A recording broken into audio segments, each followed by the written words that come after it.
Hey everybody, thanks for joining. We'll go ahead and get started. We are going to record this, so for those folks that hop in late, they won't miss much. So anyway, I am Jess Rennie. I work on the Speedgoat team, and I just want to thank you all for being here, and especially give a big thanks to Jazmine for her time and expertise and willingness to lead us through this webinar. We're really grateful for her being on today. We also have Kelsey, who is an ASL interpreter. She's on the call, so I really want to thank her for her time as well. So this webinar series is a part of our Start Line project that we're working in collaboration with Women of the Wasatch. Women of the Wasatch has been an incredible partner through all of this. And our goal with this campaign is just to provide resources and education and just do what we can to break down barriers to get more women to the Speedgoat Start Line. So this is just another way that hopefully we are helping more women feel comfortable and ready to take on Speedgoat. A few just kind of housekeeping things really quickly. There is a Q&A, I believe, enabled for the webinar. So if you have any questions, you could go there. But honestly, I'd recommend just popping them in the chat. And that way you all should have access to the chat. And then some of them we can answer as we go, but otherwise we'll just kind of leave it up to Jazmine, whether she wants to answer throughout the webinar or kind of wait till the end and just hold questions to make sure we get through all the material. And then last thing, like I mentioned, there will be a recording of the webinar that I'll be able to download post-event, and then I'll make that available on social media via email sometime, probably tomorrow, but definitely sometime this week. We'll get it out. So again, thank you all for being here, and then I'm going to turn it over to Jazmine. Thank you so much. Awesome. Sweet. Looks like we got a number of people here, so that's great. If at all, if I cut out, feel free to let me know, and hopefully we have no technical difficulties on this webinar. So yeah, we're here to talk about Speedgoat 50K. I would love definitely when we have some Q&A to chat about who's going this year, who's ran it before. I've run it twice. I was thinking about running it this year. However, it might not quite work out with my race schedule, but it is a phenomenal race. It's a beast of a course. It can be very intimidating, but I swear it goes by and you get to run through some beautiful scenery, some very technical scenery, and you're up high. It can be really hot out. So yeah, it's a hard 50K, that's for sure. And basically, we just want to talk about how you can run your best Speedgoat 50K on the day of, and you are winning in that realm for sure. So yeah, let's dive in. So today we're just going to go over the race course. We'll look at the map, the elevation profile, things like the aid stations, and we're going to have some homework throughout all of this. All the homework, you can take it home with you, and what we're about just over a month out, about 6 weeks out. So right now is prime time to be training for Speedgoat and getting really specific on what you need on race day. So yeah, there's the specific challenges to Speedgoat. That's the heat, altitude, its technicality, and the elevation. And then we'll go over some more homework. We'll be putting it all together in a nutrition plan, a pacing strategy, some time estimates, things like that. Some more homework, and then we'll go through some key specific workout examples, key long runs, things like that, and then of course questions. I can't see the chat, so I think right now we'll probably go over the Q&A at the end, but if there's anything super specific, feel free just to let me know. But yeah, we'll roll with it for now. All right, so the course, you guys have probably seen this on the UTMB website. So typically I would download the GPX file and put it on your mapping app of choice. I typically use Gaia. It is a paid app, but I do love the mapping capabilities it has. There's also things like CalTopo. There used to be Fat Map. There's a few replacements out there, Out Map, I think. But it's really good to get familiar with the where you're going to be going. So if you are in the Salt Lake area, 100% try to do some of your workouts on the course. Some people do have access to the tram, so you can even take that up and then you can check out some of the other sections of the course, things like that. And as you all know, it's got over 11,000 feet, so it's a lot of vertical. You're basically always running up or down, and yeah, good fun. So really important is also to get familiar with the elevation profile. So there's technically about 4 aid stations. 3 of them are crewed, so that's quite a bit for a 50K having that amount of crew. Use them wisely. We will go over that. There are the 3 main climbs, up, down, up. There's up to Hidden Peak as well, and then you've got your 2 big descents. So again, you can start to think about how am I going to be strategizing my pacing, things like that. Yeah, so get familiar with all of the elevation profile. You'll be seeing some runnable hills and then some steep hills going up Baldy Peak. That's a very steep hill, and that becomes a question of poles, no poles. And we'll talk about that a little bit more about how you decide whether you want to have poles with you. And then you have a big downhill to the finish. And yeah, so we'll come back to this. So for aid stations, yeah, you've got 3 crewed. So if you do have some friends or folks who are willing to be out there and crew you, it's definitely helpful to have. And it's good practice whenever you're working with crew to have a plan and then have a backup plan. So we all know on your training runs, it can be quite easy to get down certain nutrition on that day. You might be going a little bit easier. Maybe it's not as hot, maybe you're not as high.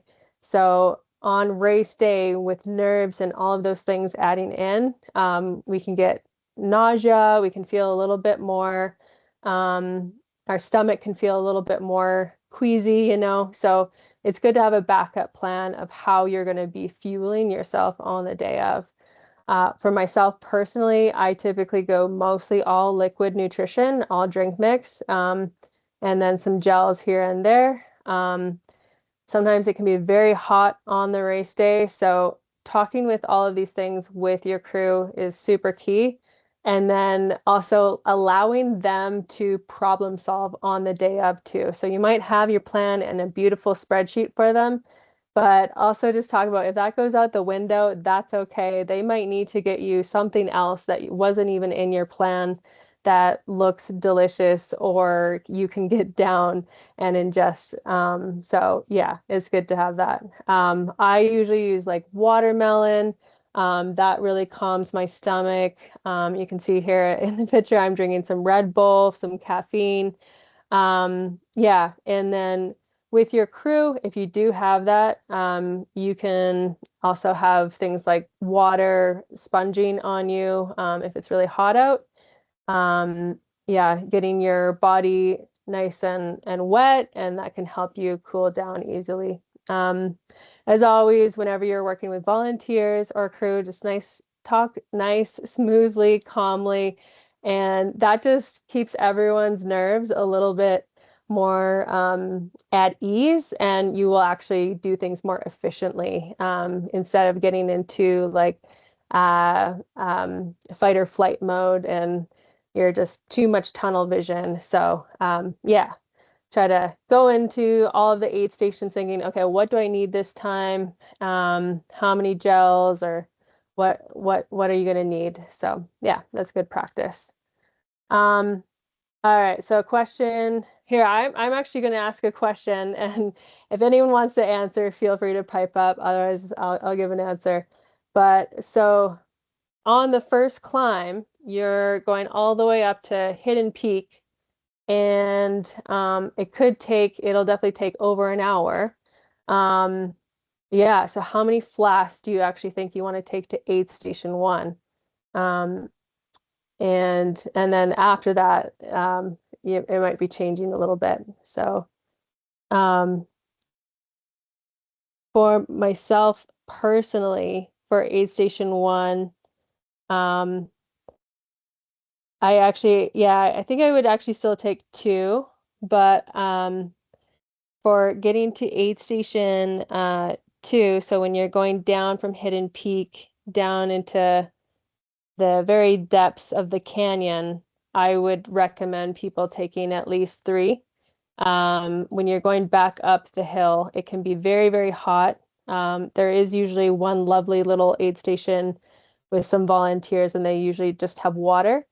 But that climb can get really hot and it takes a lot longer to get out of that canyon than you think. So I would recommend taking three. I usually have a vest on and a belt. And every time I've been very thankful for that. Some people might even want to take four flasks. So just some things to think about in your nutrition plan.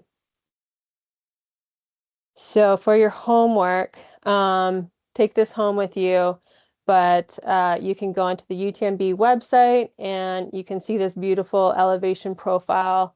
Basically, get out a notepad, a journal, a pen, paper, and you're just hand drawing, replicating this course. Some things that are great to add in is what is the accumulated vertical gain. So say at the top of Hidden Peak, how much vertical gain is that? And then when you get to the top of, say, Hidden Peak the second time, how much accumulated gain is that going to be over the entire race course? That can help you in terms of estimating your run times to each aid stations. And that can help you again calculate how much nutrition you're going to need for the entire course. You can add in things like the names of some landmarks. So yeah, Hidden Peak, Baldy Peak, that's good to know. Um, it can be good to know distances between aid stations, things like that. And anything else that you notice when either you're out there or talking to friends who have ran this course before, just adding this into your elevation profile drawing. Yeah.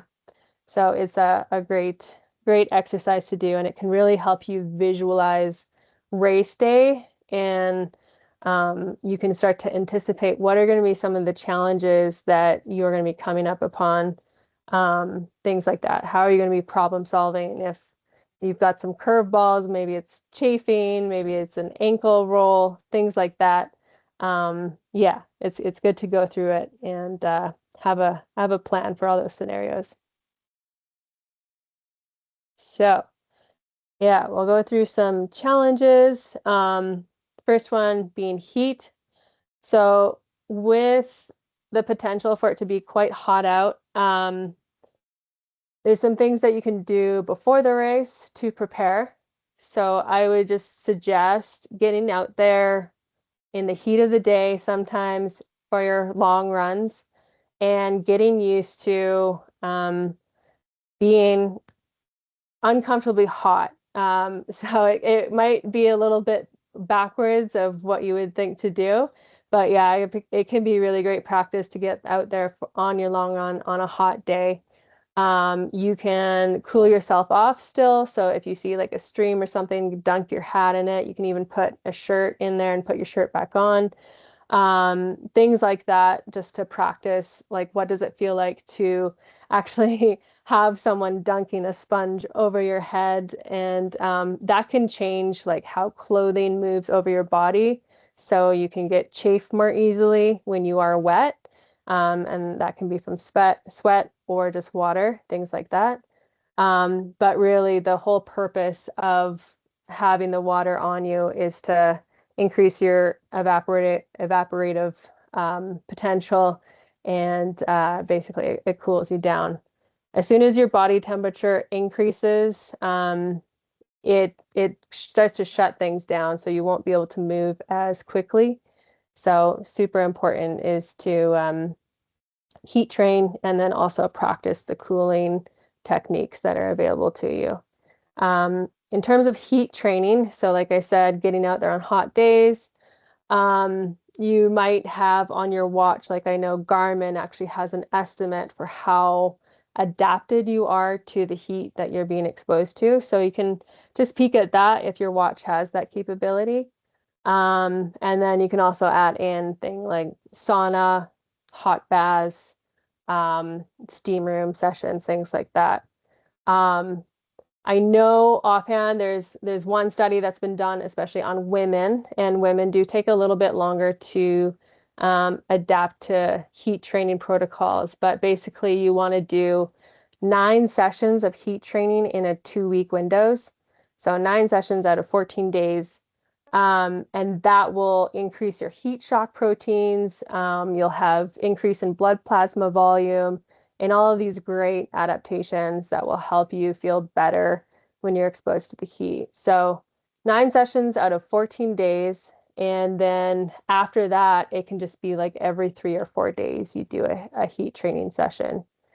Heat training sessions, so typically you want to have it around 20 minutes long, and you do want to get kind of uncomfortably hot. It's great. I track all my sessions on my watch. I even still wear like my heart rate monitor, things like that. And you'll see your heart rate will increase while you're sitting in a sauna or in a bath or things like that. And yeah, of course, if you're getting dizzy, please get out of the sauna, drink some cold water, things like that. But yeah, trying to stay in there for at least 20 minutes, up to 30 minutes, or however long you want. But yeah, so doing that 9 days out of 14, and then you'll be good to go. Um, yeah, I think that's it for heat training and being ready for the heat, but definitely having a plan for cooling yourself off on race day will be great. The altitude. So yeah, a lot of the course is above 8,000 feet. So if you're coming from lower elevations or sea level, I have a lot of friends who have come and ran Speedgoat in the past, and it can hit you like a brick. It can be really hard. So with altitude, there's different ways to be prepared for it. Uh, One of the easiest ways is actually through heat training. So everything that I just talked about, you can apply those protocols for preparing for altitude. Um, yeah, so there's that. The other way would be to be actually exposed to altitude. The best way, ideally, is to sleep high at altitude and then train low. But that's usually not available to most people. If you are living in a high elevation place, like people in Colorado or wherever, they've likely got all of those great benefits, some additional, basically blood volume from living at altitude. Um, if you're traveling to race Speedgoat, uh, so ideal situations would be you arrive about 2 weeks before the race, even 3 is better. And then your body will start to ramp up its blood volume production, basically. Um, if that's not available, then it's actually best to arrive about like the day before the race. Um, and then it kind of like shocks your body, but your body doesn't, um, basically your body has to go into this mode of creating more blood and everything, and it takes a lot of energy. So yeah, if you arrive like 5 days before, that's usually not the best case, but yeah, sometimes that's just what you got to deal with, and that's okay. So ideal situations would be like 2 to 3 weeks before the race, or basically the day before the race. Otherwise, yeah, it can be good to do some of your long runs, things like that at altitude, just so you get a feeling for how it feels on your body. Oftentimes, you can feel a bit heavier, more sluggish, your heart rate will be higher. Your like mental capacity is a bit slower. Yeah, so it can show up in different ways. But I wouldn't really suggest that, I wouldn't really say that that's going to provide you the benefits of all that increased blood and things like that we're talking about. It's not going to give you the adaptations that you need because you have to stay high for quite a period of time. Um, if you are training at altitude, I will say though, it can be really important to increase your iron intake and your protein intake because your body is working harder and it's going to be producing more iron-rich things. So just keep that in mind. Um, yeah, so that's I think mostly all I want to say about altitude. Um, go. So yeah, the course is also technical. There's a few specific sections that are quite technical. I don't know if you guys can see my mouse, but basically the bottom of I believe it's called AF Canyon, that probably stands for something. Um, you hit this it's like a quad track with big river rocks. They're rounded, they're very loose. They will move underneath you.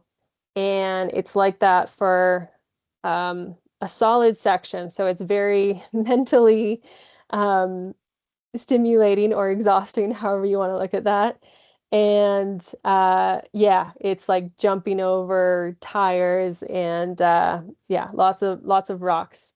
So in terms of technicality and being prepared for that, I would highly suggest, and we'll talk about this more, but doing some workouts on technical terrain.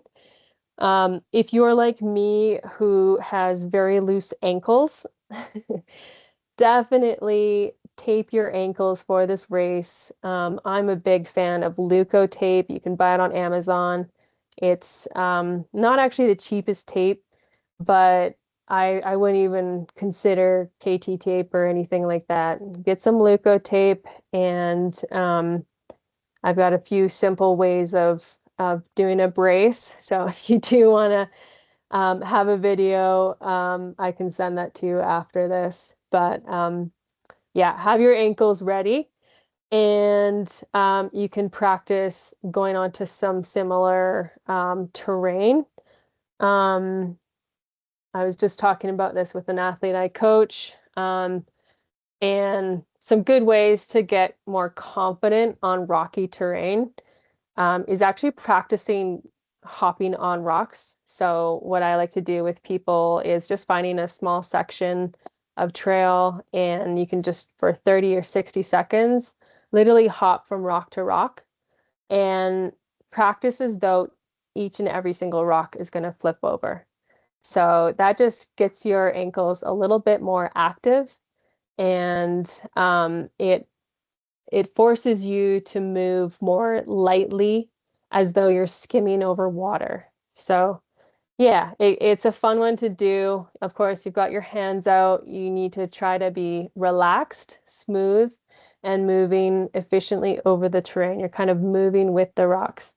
Um, and then your eyes are continually scanning ahead of you and then directly in front of your feet with 120% focus. This is not the time to be looking at your phone, talking to a friend, or sometimes even it's not a time to be taking in nutrition. You just need 120% focus on going downhill over rocks, roots, whatever it is. Um, so yeah, definitely practice moving technical over technical terrain on different grades as well. You can do on steeper grades or some more runnable grades, things like that. And that will definitely boost your confidence, and then your speed will be a lot more effective. This is a race for downhill runners, especially since it ends on a really big downhill. That's how it has been won in the past, and just knowing that when you get up to Hidden Peak that second time, all you have is a big long downhill. So you can pass a ton of people on that last downhill. I will say on the first big downhill, be careful. Don't blow your quads. Restrain yourself a bit on that first downhill. Um, yeah, you got a lot more of racing ahead of you. But on the last downhill, go all out. Yeah, have fun with it. Okay, elevation. So yeah, I said earlier it's over 11,000 feet in just over 30 miles. So it's a lot. It packs a lot of punch. A lot of it is quite runnable, especially the first climb. They're kind of nice to us. They give us like a little downhill, and then it's like runnable, and then there's like a few moments where you can break. So if you do get out on a practice run, try to see that first section of the course, and you'll kind of see there's a few areas where you get a little break, a little bit of a downhill. That's a good time to like reset, recalibrate, look at your heart rate, take some big breaths in, take your time on that first climb, and just don't go out too crazy hard. Um, yeah, so of course we'll get into this with the workouts, but it's just prepping your legs for all of this elevation. On the uphill, that's usually your cardio or your cardiovascular system that's going to be kind of setting your bar. And then on the downhill, that's going to be lots of strength and then your technical abilities. So yeah, are your quads ready for that amount of downhill? For sure, try to get in some workouts where you're working on downhills. You can do some repeats on some steeper things, steeper mountains, some you can just do like a grander lap, and that gives you a lot of eccentric quad loading. If you don't have mountains near you, definitely you can have some more strength training that's focused on eccentric loading. Things like um, uh, holding a Spanish squat um, for 45 seconds to 90 seconds. That's a really good quad workout. Doing step downs and squats, lunges, things like that. Um, and then, um, yeah, if there's anything like some stairs near you, then you can even do some repeats on that, things like that. Yeah. So, all right. So homework number 2. Oh yeah, we're going to talk about polls here. So in terms of to use polls or not use polls, a few things to just go over is, what is your poll experience? Have you used them? Have you been practicing with them? Um, I've ran this race without poles, and then the second time, I did bring poles with me so that I could use them going up Baldy Peak. And honestly, it's hard to say which way to fully go, but it can come back to like, what is your experience? How are you showing up to this race? And for people who are coming in quite confident, they've had like the ideal training blocks working up to it, which rarely happens. Um, they might say, yeah, no, I'm a really strong runner in terms of going through mountainous terrain and everything, so I feel okay with not using poles. For I think the majority of people, and myself included, having some poles can really help in terms of preventing fatigue and also your efficiency going uphill. Typically, for going downhill, poles will actually slow you down. So that's just one thing to keep in mind. If you have any injuries or niggles going into a race, using poles is a really, really good idea. They will take load off of your legs, hips, joints, things like that. And then if you have a freshly sprained ankle, then yeah, using poles can also help prevent an additional ankle roll, things like that. Um, how tall you are, that I believe it goes into it as well. For really tall people, poles are more beneficial. And then I have a lot of shorter female friends, and they do great without poles. So that goes into it too, just like your center of gravity and everything. Um, yeah, and then I think just for all of us to think here of like when would you be using the poles? So for some folks, it might be for all of the uphill sections, and that's totally fine. I will say that coming out of the calling it the AF Canyon, um, that is quite the grind. And there's some sections where the dirt is a little bit soft, so your feet kind of move a little bit underneath you. You lose traction, and it can be quite nice to have poles to keep you going.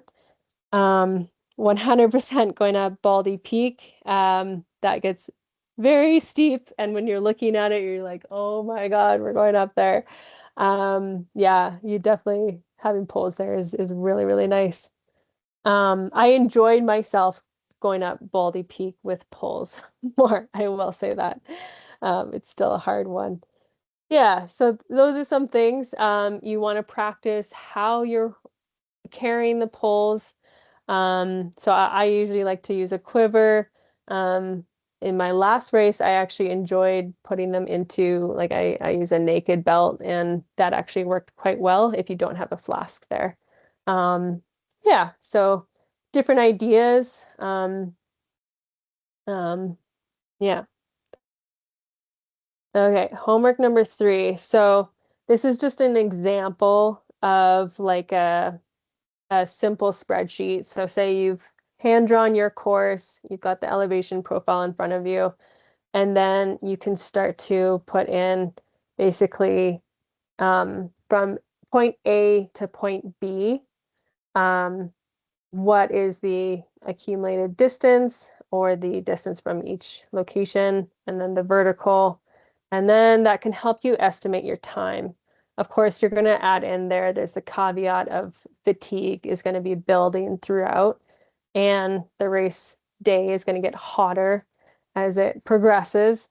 And, we can get behind on nutrition and hydration and everything. So, yeah, this is a very simple example. So say the distance to aid station 1, off the top of my head, I can't quite remember, but say it's 6 or 8 miles. So you'd put that in there. What is the vertical? Is that 3,000 feet? Um, and then you can estimate your time. Um, of course, if you've ran sections of the course, that will really help you visualize this and add in information. Um, and then, yeah, you can have your pacing strategy. I have been adding in an additional column of what is your mental strategy or say your mantra for that section. So for the start, that might actually be something like relax or hold back. It's very common to go too hard at the start of a race. So that might be something there. Later on in the race, usually my mantra is like, hold on. Or for the downhill sections, it might be like focus, strong ankles. And then there may be some sections where you're like, this is where I really want to be feeding. That could be, yeah, definitely on top of Hidden Peak and things like that where you have crew. But that's just a really nice addition here is adding in your mental mantra for each section. Um, yeah, so that's kind of what it looks like. Of course, you can personalize this however you like, but it's super great. And then you can give this to your crew. And yeah, it just helps chunk things up because you want to be creating chapters or chunks to the race. And then each aid station, you can just focus on getting to that next chapter. And it creates a much more attainable, um, less overwhelming uh, challenge that's ahead of you. And I will say Speedgoat is one of the nicest races in terms of creating chapters for because it's like climb, downhill, climb, downhill. And it chapters very nice. And even though it's a scary 50K, I honestly think it's one of the most enjoyable 50Ks because it chapters so well. Yeah, it makes the day go by much faster. Okay, so specific workouts. So before I dive into some examples, it's good to think like, all right, where are you right now here on this day, June 8th? What are your strengths? What are your weaknesses? Some people might need to work more on their runnable hill strength. Some people need to work more on their technical downhill. And yeah, so just keep that in mind and really make sure that you're programming for yourself or working with a coach or however you're doing this of injecting some of those where you're working on your weaknesses, especially specific to Speedgoat. So yeah, 100% you want to be adding in some workouts on runnable uphill, steep uphill, some downhills. Um, Running efficiency, just like your turnover and speed on flats. So this can be done. It's not a super high priority, but it can be good to still add in some flats into your training. Have some flat strides. That just helps with your running efficiency, your running form. So don't forget that, even though this is a really hilly course. Um, and then, yeah, the technical terrain. Okay, so in terms of some examples, yeah, definitely having, um, again, think about, so Speedgoat, it takes most people anywhere from like 6 hours to 12 hours, and beyond. So you have to think like what is the pace or effort that I likely will be holding for that amount of time. It can be obviously really hard to estimate if you're just getting into trail running and things like that. But for most people across the board, when we're racing ultras, we're going to be likely in zone 3 with definitely some zone 2, maybe even some zone 1 on the downhills. And then maybe at the start, we're diving into zone 4 a little bit, but you don't want to be going into zone 4 for too long because you're running on borrowed time.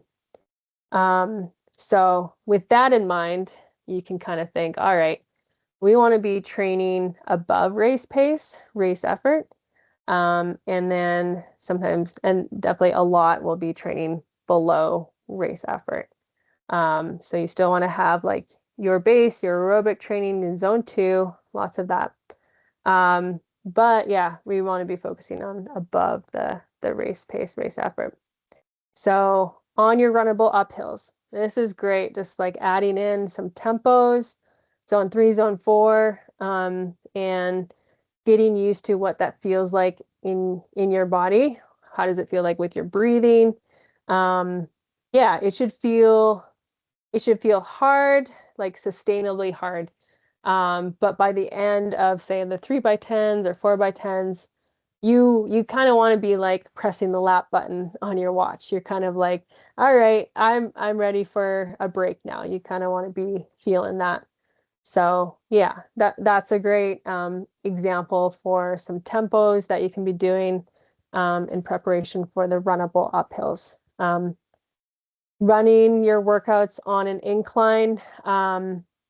I just looked the incline for Speedgoat's around 13 to 15% on average. So picking terrain that's around that will be great for setting you up for a race day.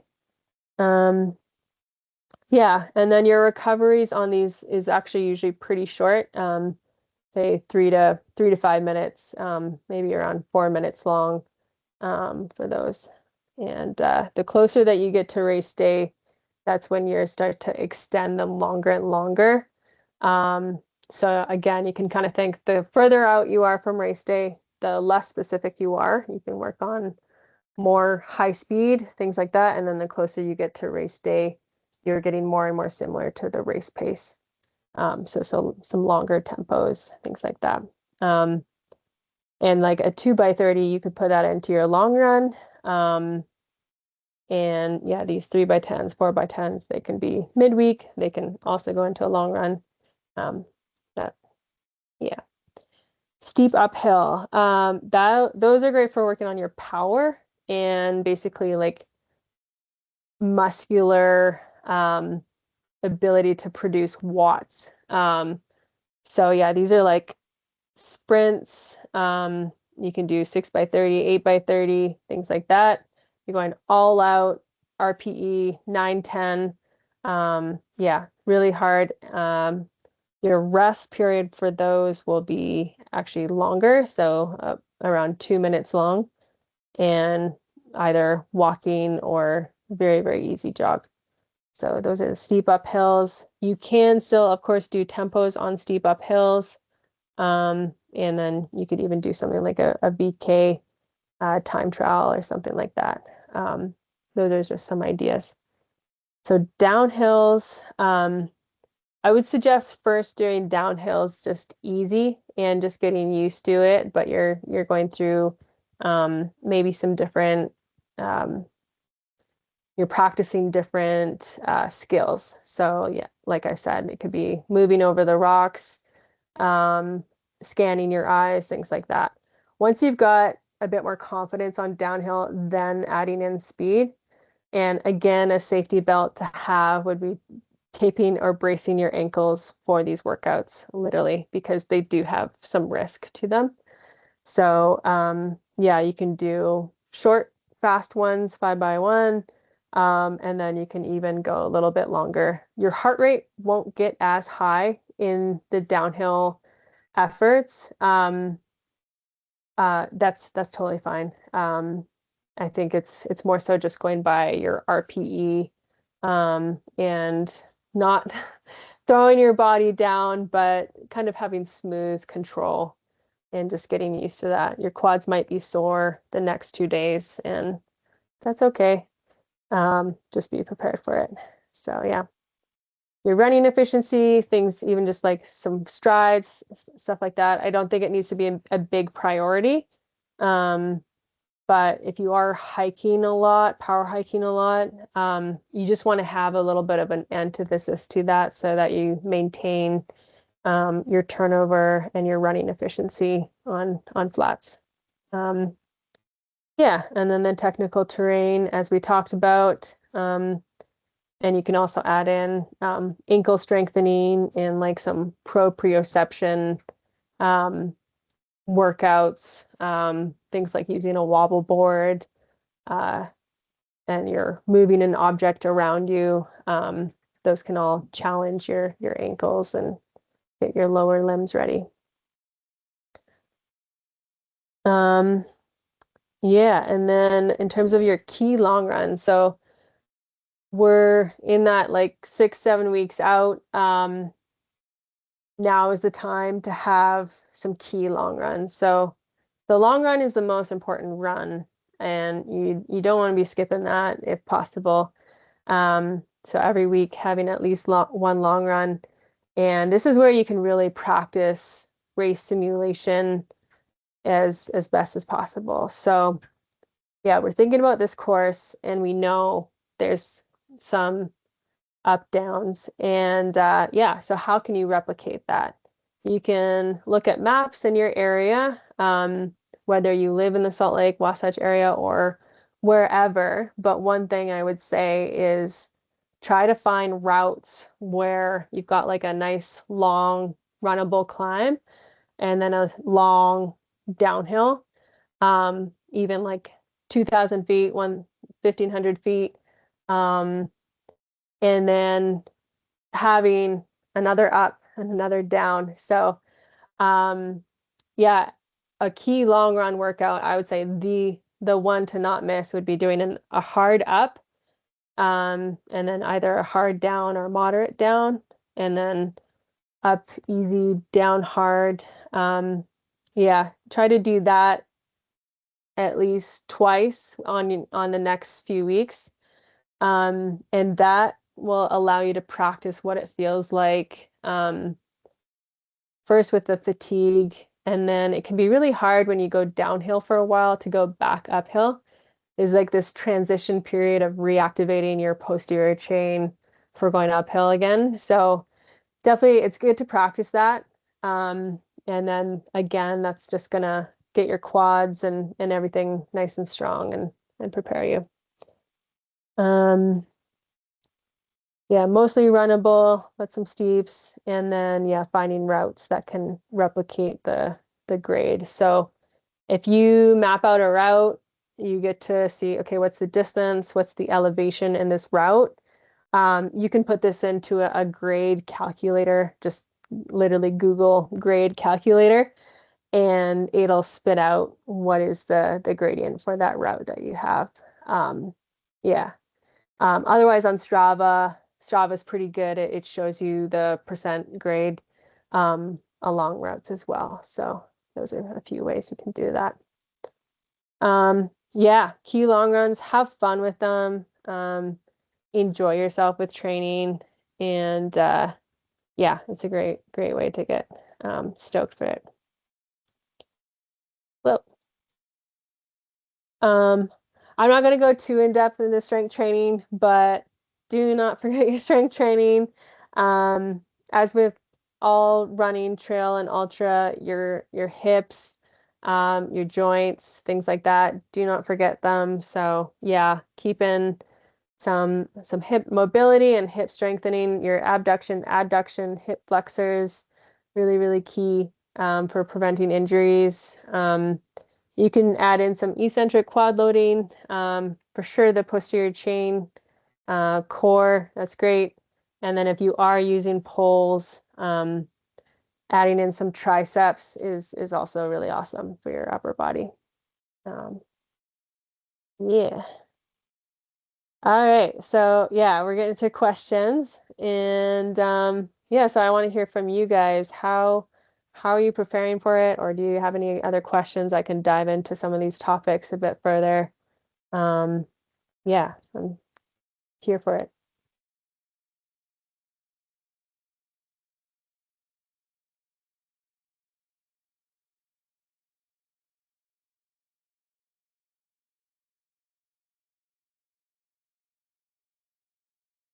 I see somebody's typing now. I think actually Mike's might be muted. So if Oh you do yeah. have questions, just drop them into the chat as we go. But I see one, I think, just came through. Oh yeah. Okay. I see the chat now. Yeah. Yeah, the heat, we'll see. Last year was not as hot, but I think it was kind of smoky. So it did affect some people's lungs a little bit more. But we'll see for this year. Awesome. Oh yeah, cooling strategies. What are your opinions on ice bandanas or sun hoodies versus short sleeve shirts? Yeah, it's a little bit personal. I personally I'm not a I haven't tried this too much honestly in terms of wearing long sleeve. I personally just I'm that type of person that likes to have shorter sleeve things on. But you know, like we all have seen the Nike ACG hold mesh shirt, and you could probably even make that yourself, either by cutting holes, and you just want what they have done is created something that holds onto water a little bit more, which is pretty sweet. I've seen a few other brands who have added in some technical shirts that hold onto the water a little bit more. Um, but in terms of like if you are going to go long sleeve, for sure, make sure it's like white or a very light color, a little bit more loose fitting. Another option is white arm sleeves, and then you can actually put ice into the arm sleeves. Um, so there's that. Um, yeah, ice bandanas can be really nice. I have loved using ice bandanas. The main thing, like test it out beforehand. When you put ice into it, it becomes quite heavy. And I've had it in some races where it can kind of start to choke you a little bit. So test your gear out. You can make an ice bandana by folding a buff over on itself and then sewing most of it, like the lips of it together, and then having a little opening so that you can still stuff ice into it. And that's a really cheap way of making your own. And that has worked well for me in the past. Yeah, so those are some options, but test things out for sure. Chafe can be real when you get wet. So yeah. All right. Howdy from SLC. Um, Training on all those peaks, the BST Grandeur, Olympus, that's awesome. Um, yeah, to start training at higher altitude and on course. So for that question, um, yeah, for altitude, definitely a bit further out. I'd say like 4 weeks out. It does take about 2 weeks to get that boost. It's basically like a natural boost in EPO, a banned substance, but a very good one. And then those adaptations will stick around for about 2 weeks. So yeah, if you did that 4 to 5 weeks out, they will stick around for race day. So yeah, sooner better than later in terms of like don't really want to be adding that in a week and a half before race day because yeah, your body kind of goes into hyperdrive mode. Um, have a lot of iron. Second question. Oh yeah, recovery nutrition. Awesome. Yeah, so you've just done this big effort. Your body and everything goes into this like inflammatory state, and your body thinks that you were just like running from a tiger for hours on end. So your endocrine system gets disrupted, all those things. You want to make it feel safe right away. So trying to get in some food immediately after you finish. Definitely lots of carbs. Get your electrolytes in and lots of protein. So those main things. Sometimes you can feel a bit queasy after the race, and it's kind of weird. Your appetite can be quite low, but even trying to get like smoothies in. I'm a big sucker for chocolate milk. Yeah, even just starting off with watermelon or oranges, and then that can kind of create a bit more appetite. If you can go for the burgers and fries, that's awesome too. Basically, like you have a major caloric deficit, so trying to get in a lot, you're gonna burn, 9,000 calories easily. So yeah, lots of recovery, and then your metabolism is increased. There's one study that showed like 1.5 to 2 times for like a week after a race. So it's not just on after you finish the race, it's really the week after you should go into a full recovery mode, take some time off, let your endocrine system relax and eat a lot. Um, yeah, definitely try to get some more unprocessed foods in and some good healthy stuff. Yeah, so the heat training. So, the one study that they showed, it was 9 days out of 2 weeks. So you could shuffle that however you like. So 9 days out of 14 days, you would be hitting the sauna or having a hot bath. For a hot bath, you want it like covering most of your body, like up to your neck, even putting your head under the water. I often, if I'm going the bath route, I'll literally bring a thermometer in and then I'll be like checking my temperature. Um, because yeah, your body temperature will go up. I'm in Celsius, so literally if you go by Celsius, I know you only have to get your body temp up a few degrees.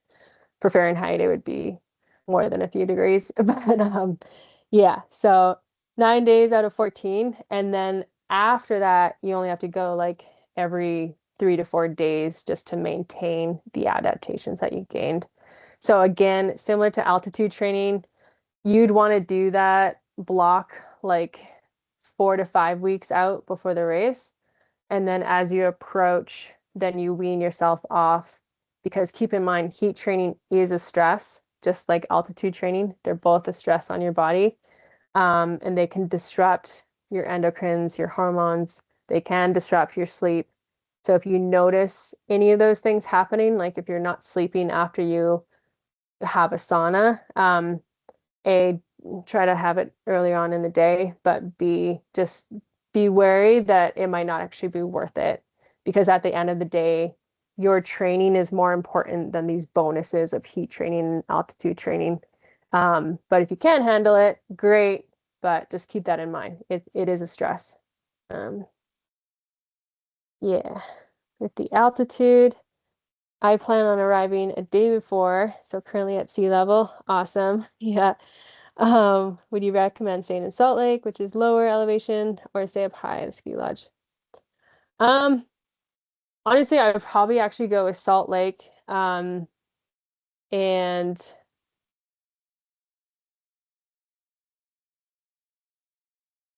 um, so whenever you're sleeping at altitude, that's gonna impact your HRV and your heart rate, your resting heart rate will increase. I myself, I just came from Salt Lake and I'm in Tahoe, which is quite a bit higher. And immediately I noticed my resting heart rate was higher. So you just the night before the race, you want to have the best sleep possible. And honestly, I would say sleep over the altitude is way more important. So I would just get to somewhere.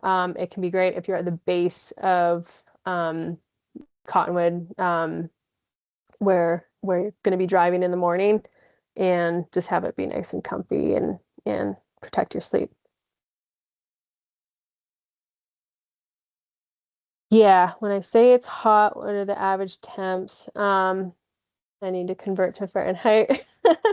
But it's been like 26, 28 Celsius. So, um, help me out here. That is 82. Um, yeah, it it does feel so when you think about that, it's like, oh, that's not too bad. But when you add in the altitude and it's like full exposure, um, and there's something about being in the Wasatch on a hot day. It really zaps you. So yeah, around 82, 85-ish, I want to say. Um Last year it wasn't as hot. It was a little bit more cloudy and overcast, which was nice. So yeah. All right, next question. Yeah, I can share how I tape my ankles. I have my ankle tape right now. Um, so I'll give a description here, but I can post. I'll actually be posting on Instagram how I tape my ankles. Basically, you get one strip, and you're starting on the lateral side of your ankle above it, and then you work it down. You go around the bottom of the heel, and then you come back up onto the other side of the medial ankle. Um, that is like the stirrup, and then you'll add a horizontal band going around, not super tight on the horizontal, and then that's just going to hold in place the stirrups. I usually do 2 or 3 stirrups around, and yeah, you're just creating a brace. So usually when we roll our ankles, I believe, yeah, you supinate and you tear some ligaments. Not very fun. And if you have that brace on, it'll prevent your foot from supinating too much. The trick is definitely practicing it in your runs before race day because you don't want it to be too tight because that can cut off circulation and it can feel quite uncomfortable. And then you don't want it too loose because it just won't do its job. So definitely practice with the Leukotape and yeah, again, I can share some links on a video of that. And if you live at 7, but you're doing your long runs, yeah, you're going up high, up to 14,000 feet, 1 day a week. Is that going to be enough, or anything else for recommendations for elevation training? That's pretty awesome that you live at 7. And I think just from that, so like think of it like sleeping. That's a long amount of time that you're staying at elevation. Whereas with your long runs, you're going to get a bit of a hit in terms of the adaptation. Like, say, if your long run is 4 to 6 hours, you'll get definitely a bit of a boost. But since it's only one day, it's not going to be a substantial boost in terms of the adaptation. So you're sleeping at 7. That's awesome. I think I'd feel pretty good with that. And you're pretty lucky. Um, yeah, thoughts on tapering down the training before the race. Awesome. Yeah, I didn't go into that too de in depth. I'm a big fan of like after some of your bigger weeks, so even getting to 3 weeks, you start to taper a little bit 3 weeks out. You're just honing in, keeping the intensity, but the volume um, a bit more tight. And if you've got any niggles, keep it even less. Less is more at that point. And you want to start having the mantra of less is more, for real. And then 2 weeks out, yeah, 75% your volume or even less.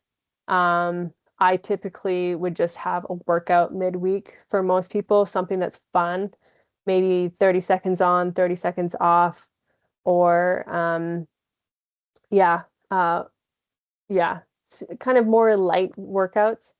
And then your last long run around 2 to 2.5 hours, either all zone 2 or adding in some zone 3, but maybe just 2 by 10, something pretty light. You want to be finishing every run in that 2 week feeling more refreshed and even having 2 rest days in a row. That's awesome. And then for sure, race week, having at minimum 2 rest days, even just going for a walk, having naps, things like that. Um, yeah, if you're piling on more workouts, that's just going to take away from your race. So, yeah, awesome. Sweet. Well, thank you guys so much. That was super fun. Yeah, stoked for all of you to be out there on the course. It's a good one.